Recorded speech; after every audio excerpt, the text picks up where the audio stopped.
Straight to the point. Ako sa check si Idol Tweety sa report. Yes, Idol Tweety. DYHP. RMN Report.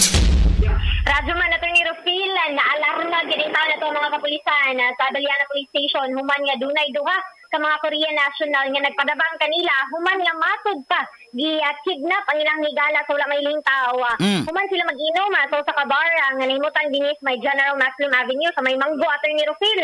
Base sa inisang investigasyon sa mga kapulisan sa Abellana nakurat na lang ning duha ka mga Korean national ato ni Rufil.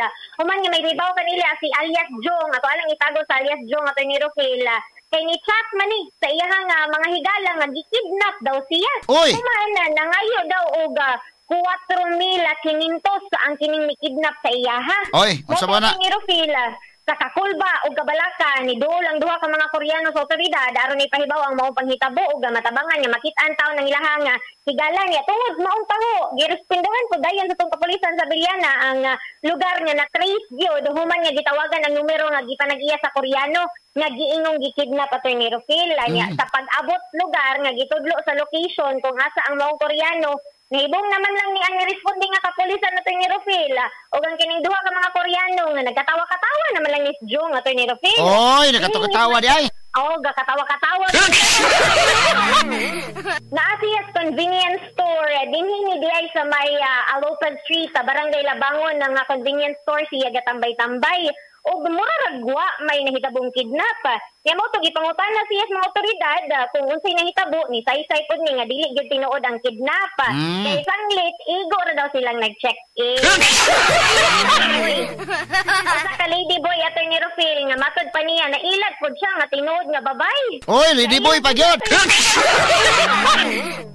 Lady boy ato ni Rufil nga mo pag-check-in nila ato ni Rufil hibaw-an man niya ato ni Rufil nga ikugan man niya.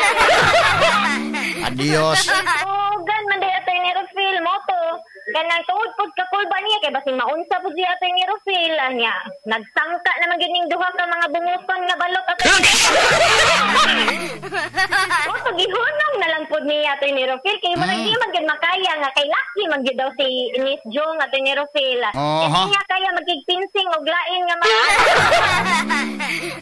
moto yan giundang ato ni Rufil kanya nakakurat naman ni abot gani ni ato ni Rufil sa embassy Korean embassy ato ni Rufil kaya nangayo pod og dispensa ang Korean embassy kay tungod pod sa nahitabo kay fake news di ay ang maong pagkidnap ato ni Rufil. Dili ka komedyahan na. Dili komedyahan ng kidnap oy unsa ba nang kalakiha. Dili ato ni Rufil. Lisod kayo magkomedya ingana lalabaw nay makadungog pod nga laing mga langyaw ato ni Rufil mahadlok na nun one Pilipinas mo ato ang ipahibaw pod nga dili na tinuod nga nakidnap ang Korean national. Hasta hinoong Korean embassy na bulabog ang Korean embassy ana nga report hinoon na Idol Tweety paita. Bulabog yun in town sila ato ni Rufil dili gyud maayo nga ehemplo pod ang katong gibuhat pod ni alias Jong ato ni Rufil.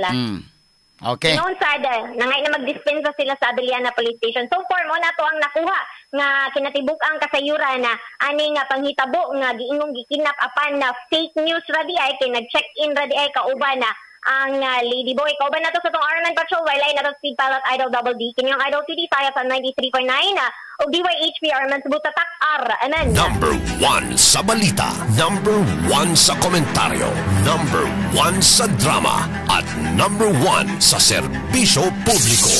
DYHP RMN Cebu, the official overall number 1. Number 1. Radyo Boy Nationwide.